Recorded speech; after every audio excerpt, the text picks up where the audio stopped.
Live. We're live. Hey, Good we back. morning. Focus Friday. Good morning, Jamaica Miles. Good morning, Shawn Young. How How are you doing? you? I'm doing all right this morning. Sun shining. It is. Feeling good. It is. It Woke up is. alive. You woke up I woke up alive? Is alive. that like killed him dead?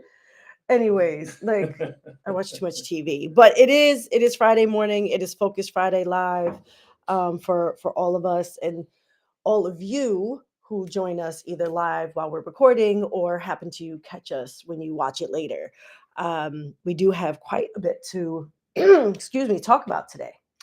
There's a lot going on in the world, a lot going on locally, Yeah, right here in the capital region, the city of Schenectady, but across the world, there's a lot of noise, and we're going to get right into it. we're going to talk about the drama with the DA in Albany, the college campuses in New York and beyond that have protests and encampments. Mhm. And we're going to talk about, do we care about us? Do we care about us? I don't really know if we really care about. I'm just gonna make Michael Jackson's song turn into a whole nother thing. But Yeah. yeah, no, there's a lot to talk about. Um, let's start with Albany, right? Right here, capital of New York. What is happening with good old David Soares? Good old David Soares been in David office around, Soares. I don't know, 16, 17 Too years long. at this point. Came in on the wings of social change. At least that was what he Yes, had professed himself to be, had a he ton of did. support in the community. Yep. We didn't really see that, No, we which did not. many people say. So David Soares, many of you may know, was under investigation for taking state grants money and giving himself a bonus. That doesn't Um, sound very progressive. that doesn't sound That very doesn't sound very progressive. progressive. No. And he's all but admitted to the fact that this actually happened. It's an issue that first hit the news in February. Um, well, recently David Soares had decided that, well, if you're going to investigate me, I'm going to investigate you. I mean, doesn't that make sense? Because, I can't just assume that what you're doing is the right thing to do. I feel as if I'm good. Right. That sounds like a very David thing to do. I mean, So Chris Churchill from the Times Union, says maybe you think it's a coincidence that David Soares has decided to investigate the county's process for awarding funding soon after county officials commissioned an outside investigation into the bonuses the district attorney paid himself from state grant money. yeah. Some very interesting things happening in Albany County between David Soares and Then the county? yes, in the county legislature. Yeah, absolutely. Very interesting stuff. I think he was paid something around 25 grand from the American Rescue Plan, actually. ARPA Right? funds. From the ARPA funds. That were Everybody know those good old ARPA funds? For the impacted people. What I can say is it almost seems like there is accountability, right? There's supposed to be a checks and balance system within the legislative, the judicial, right? All of these branches that we have that some of us learned about in school. And here we are, that there's an instance that there may be some accountability and some oversight into District Attorney David Soares. There are plenty of things that, he's done wrong. Here's one that he might be held accountable for. Well, here's the thing. So very interestingly, right? Like we're talking about ARPA funds and 25 grand. That's from the county legislator to this group called the Global Organization for Sustainable Development Goals, which is a very interesting name. Yeah. It says let's see, the group CEO applied for the grant using an address belonging to a county legislator. Wait. So you got David Soares giving himself bonuses, and the county legislators applying for funds that they through a third party. That literally. I mean, I hate to laugh. Conflict of interest. It's just like, it's so very interesting. It's like, yeah, he know what Soares is gonna know what the dirt is. I mean, the ridiculousness that we see on, it's all happening everywhere, right? Yeah. The hypocrisy that happens when one person says, I am the law, or I stand for the law, and I'm going to enforce the law, David Soares, and then breaks the law, that you stand up for the Constitution and all of these things, which brings us to the next topic. As we talk about the hypocrisy that happens across any platform, includes right now across the United States, there are dozens of college campuses that have encampments in support of Gaza, that they have declared, we want you to divest from Israel and to stand in support of ending the genocide against Palestinians. Yeah. And so 33 was the last number I saw of colleges and universities. Yeah. And already we've seen police brutality against these encampments, who are often being led by Jewish students. Yeah. And the colleges are saying, we need to protect our Jewish students. This is anti-Semitic because you're supporting Palestine, you Jewish students. I mean, it's. Listen. This is one I don't want to really. I was gonna make a bit of fun about the hypocrisy that we're seeing across the with these many elite institutions of higher education that have prominent like social justice departments, right? Columbia, that have decided that in this instance that they're willing to forgo all of that history of social justice and attack protesters. And I want to frame the protesters a little bit different, because actually these protesters are anywhere from the ages of 17, 18 to right, like we're talking about. No, I'm talking about the students. Yes, the young people. We're talking about children. Yes, and like young, very, very, very young adults at the very least, having being hogtied, tased, pepper spray, pepper bullets, and more, and being dragged off of campus and dragged off to jail. And I think that we need to, like, as a society, be taking a really hard look at what the hell we're doing right now, because my God. So if you watch some of the images that you've seen, you sent me a bunch of images actually, and it's disturbing as hell.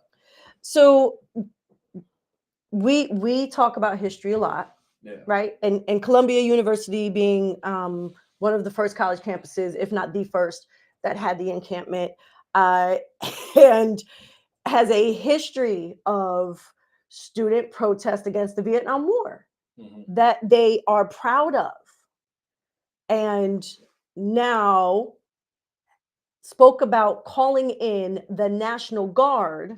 Yeah. Even though, was it May 4th, 1970, Kent University, for a protest, called in the National Guard, 4 students were killed and several others were injured. Yeah. Knowing history, Columbia, knowing history of students being killed by the National Guard, knowing that their history of, supposedly supporting dissent and dialogue and conversation. This is an institution of, higher education. They said, yeah, this is being led by Jewish students, and we're worried about Jewish students. We need this to go away. And the same thing happened in Atlanta, where there was some of the worst police brutality caught on film, which Atlanta is known for at this point. Texas, also, same thing. First Amendment rights are being denied. Yep. As we saw back in 2020. For you flag carrying Americans who are so supportive of our rights, of the rights that are laid out in the Constitution, first and second, and many others, this should have you bothered, right? They should be up in arms. They should be storming the university. But what we have seen, at least from some conservative Republican members, legislators, is that they're asking for these students should be expelled immediately, arrested, jailed. Yes. And because they're protesting, and I don't even like the framing of some, like I'm looking at right now some of the articles that are, the way they frame it, pro-Palestinian or pro-Gaza or issues with the Hamas-Israel, conflict. These are anti-war protests. anti-war protests Yes. and pro-justice, Pro-peace. pro-civilian life, pro-peace, Yes. protests. And I don't really understand. I mean, I guess it's not, this is not the first time these things have happened.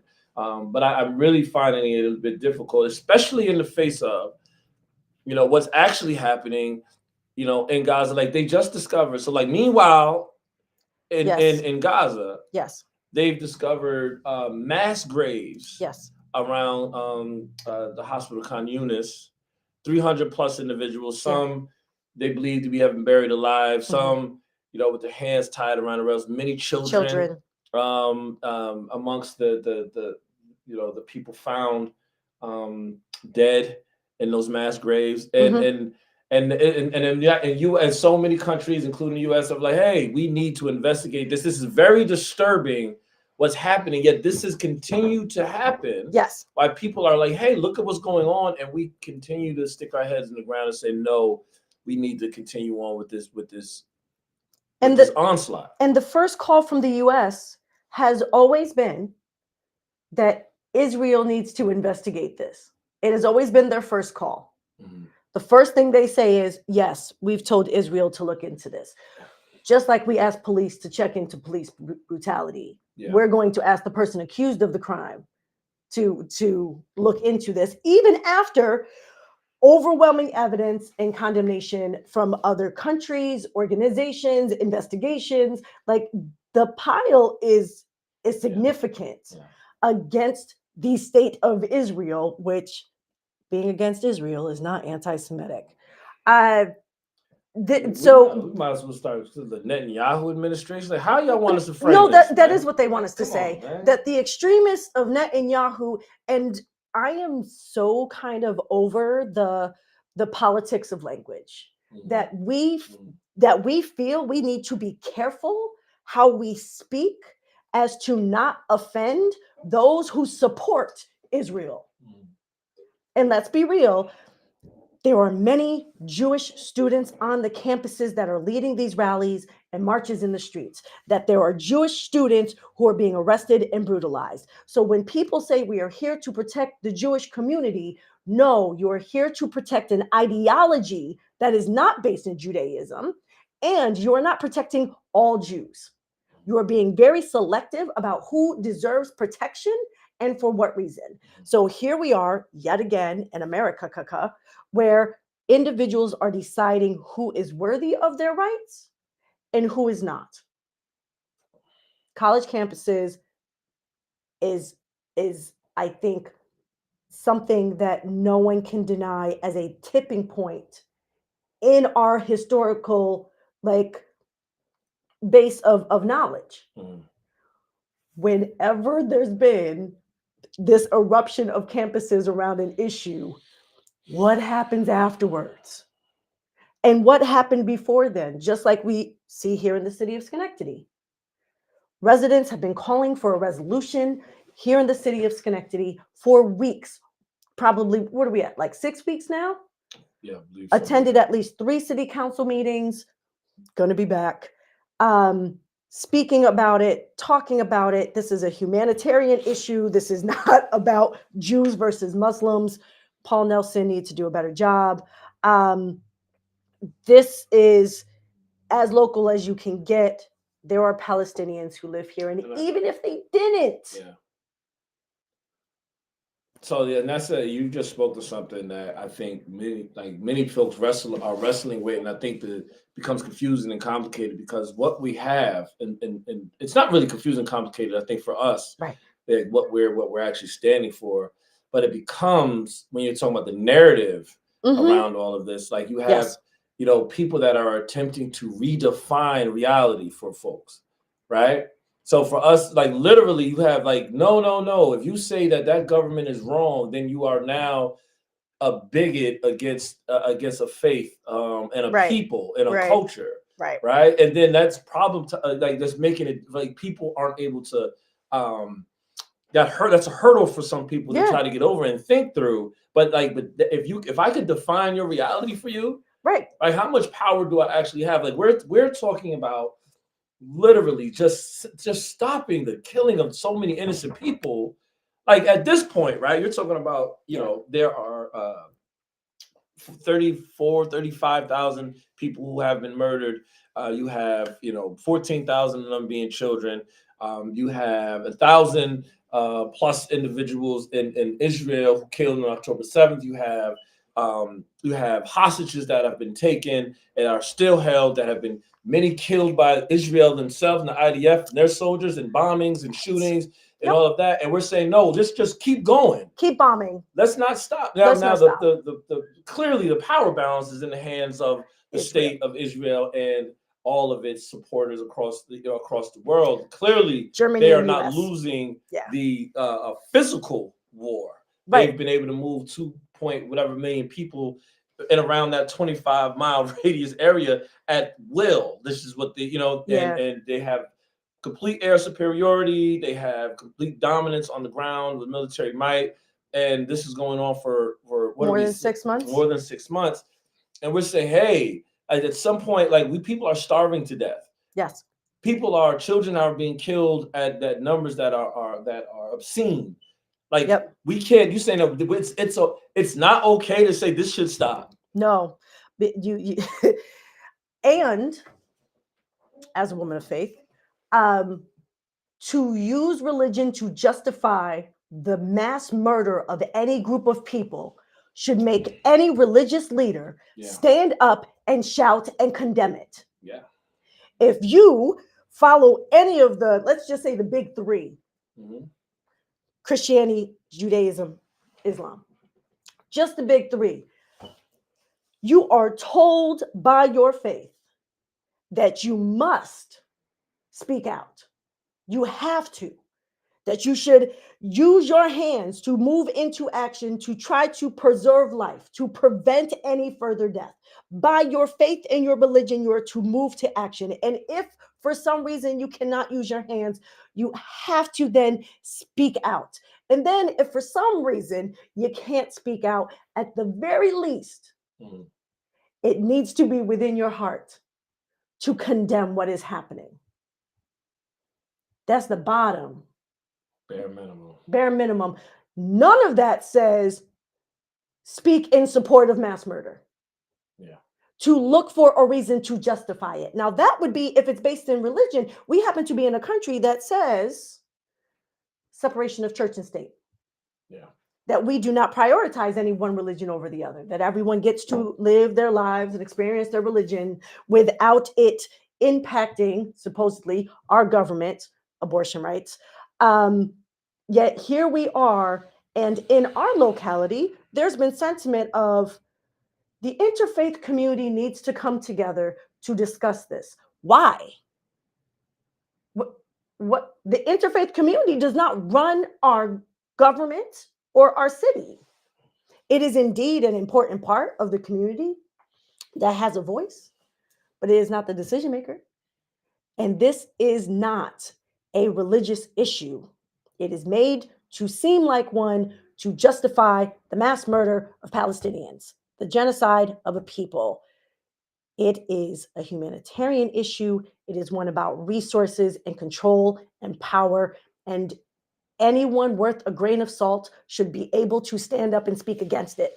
And if you can find an excuse why it's international politics, it's not something for us to concern ourselves about. Really? Because billions of dollars that could be funding housing in Schenectady is being sent to bomb babies. Billions of dollars that could end poverty here in this city and feed people who are hungry is being sent to starve individuals in another country. So the excuses, I'm over it, I'm done. Yeah, no, you're absolutely right. Billions of dollars that could be built, used to build out our infrastructure, to change our healthcare, to make sure people were educated or whatever, had opportunities are being used right now to bomb, kill, and destroy so much. So it is I don't listen, man. This is, we're 6 months in on this. I don't know when it stops without the pressure that you see so many folks putting on their local legislators, their state legislators, their United States Congress and more. Yeah. It's scary to think about how much effort is being put into trying to silence people's voices. And I'm really Yeah. kind of proud of many of the students who have decided to stand up for what they believe is right.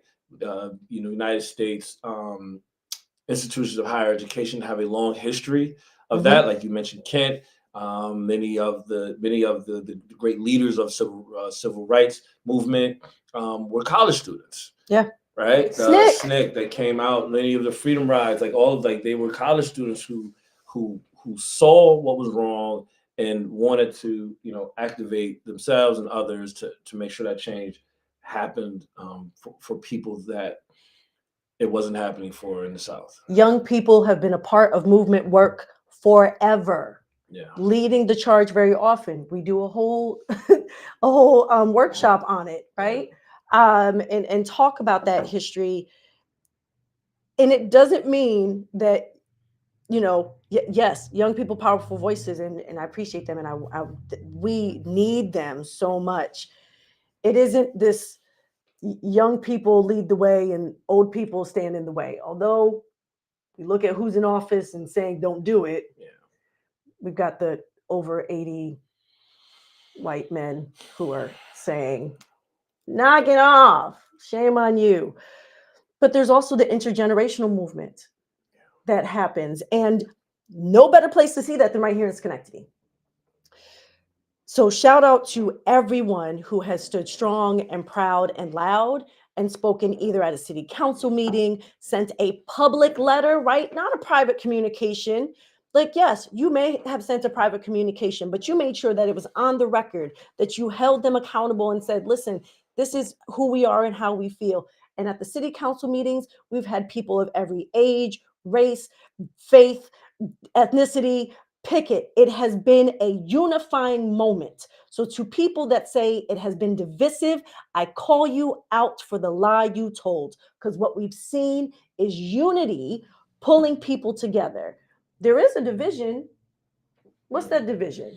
I made it between those who are about peace and those who are about domination, and I think exploitation of another group of people. I mean, that's almost too simple of an explanation. It's too simple a way to put it. I hate binaries because I feel like we're more complex than that. For sure. I like to problematize things a bit.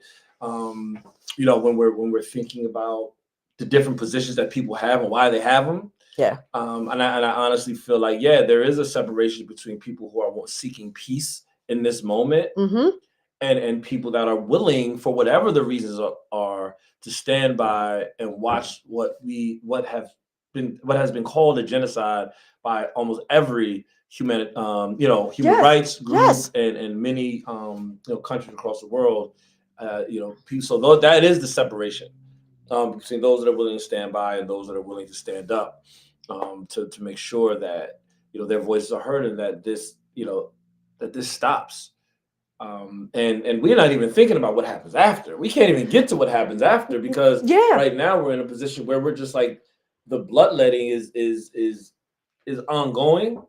Yeah. Like right now, while we sat on this live and been talking for the last 20 plus minutes, people have died.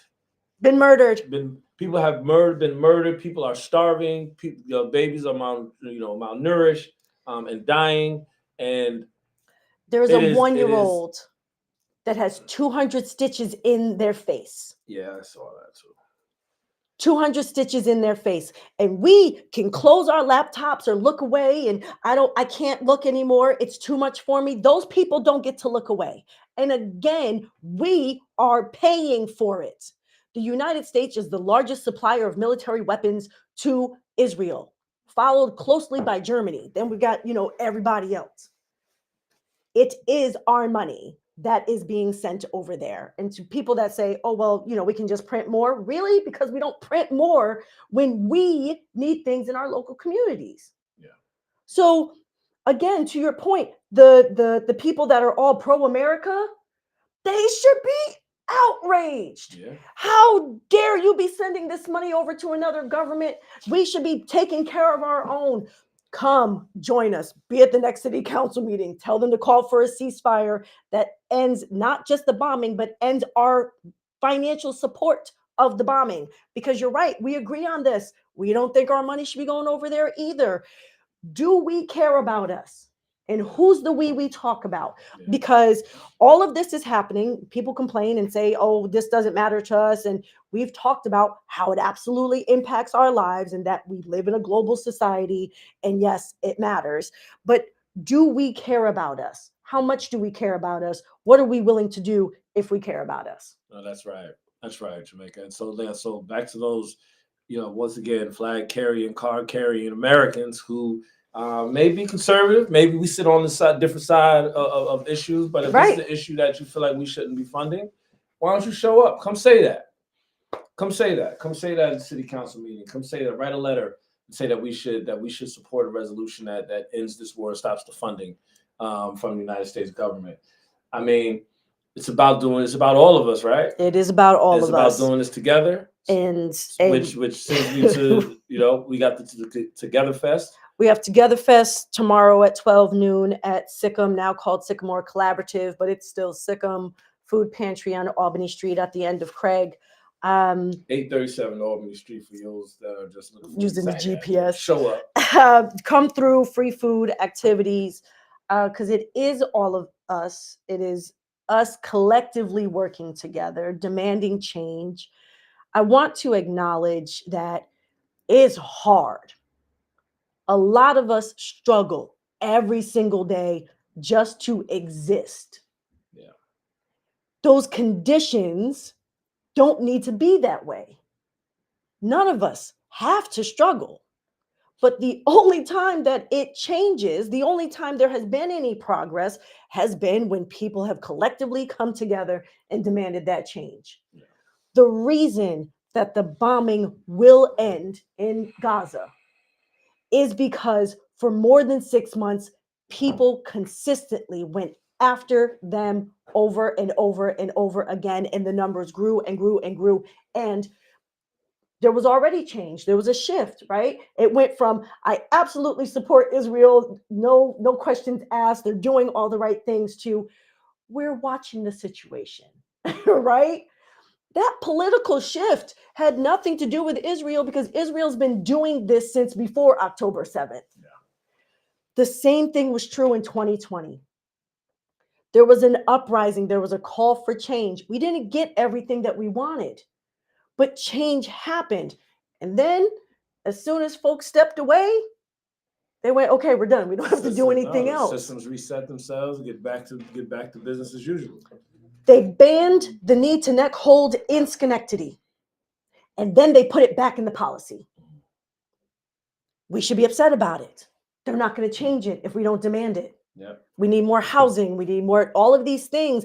It doesn't change until we show up. So while we're struggling, the more of us that actually come together, we're then able to support each other. No one's asking every single person to show up to, you don't have to be at every single city council meeting. You don't have to come to every event or protest. But there is something that you need to do so that there's enough of us to create change. And being civically engaged is what those who sit in power are afraid of. If we actually showed up, they'd be like, hot damn, oh my gosh. I mean, if they actually showed up, they'd have to make decisions based on what the people want, which is the pressure they're feeling instead now. of what they think the people want, or what they think their interest should be in the moment. And so another Friday. We care about us. We care. That's why we're here. We do, and we care about all of you, even those of you that don't like me.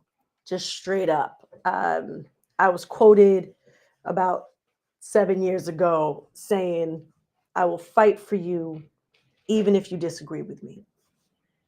That is as true today as it's ever been.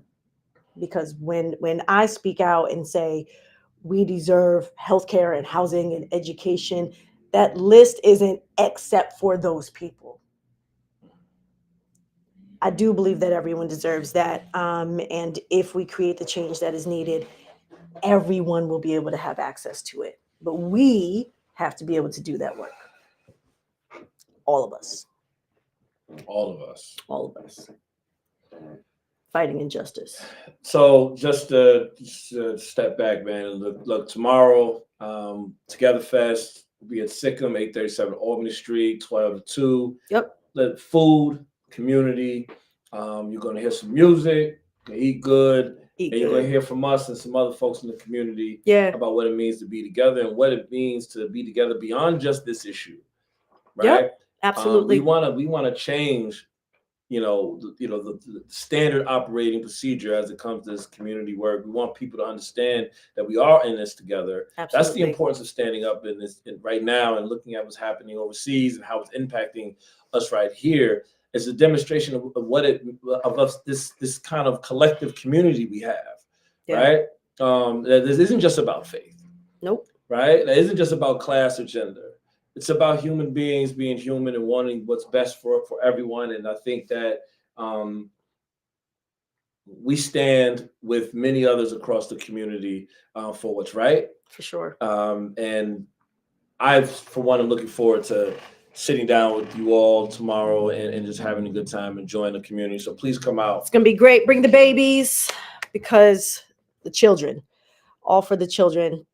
We will see many of you tomorrow, and everybody else we'll see next week. That's right. All right. Another Folks Friday.